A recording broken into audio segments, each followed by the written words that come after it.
অবশেষে ডালিউড সুপারস্টার শাকিব খানের সঙ্গে ফটোশুটে অংশ নিলেন ডালিউড কুইন শবনম ইয়াসমিন বুবলি।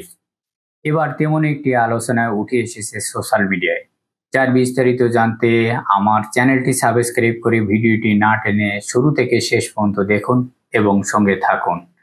প্রিয় দর্শক, সম্প্রতি সোশ্যাল মিডিয়ায় গণমাধ্যম থেকে জানা যায় মেহেদী হাসান হৃদয় পরিচালিত বরবাদ সিনেমা আবারও জুটি বেঁধেছেন। আবারও রূপালী পর্দায় একসঙ্গে দেখা যাবে শাকিব খান ও বুবলিকে। তার একটি স্থিরচিত্র ইতিমধ্যে সোশ্যাল মিডিয়ায় সাড়া ফেলেছে। তাহলে কি বাস্তব জীবনে আবারও এক হতে চলেছে শাকিব ও বুবলি?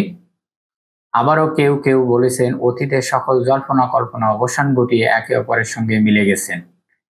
দীর্ঘদিন পর একসঙ্গে ক্যামেরাবন্দী হয়েছেন শাকিব ও বুবলি। এ বিষয়ে আপনার কি মন্তব্য তা আপনার ধারণা মোতাবেক কমেন্ট করে জানিয়ে দিন নিচের কমেন্ট বক্সে, এবং ভিডিওটি ভালো লাগলে সাবস্ক্রাইব করে পাশে থাকুন। ভিডিওটি দেখার জন্যই ধন্যবাদ।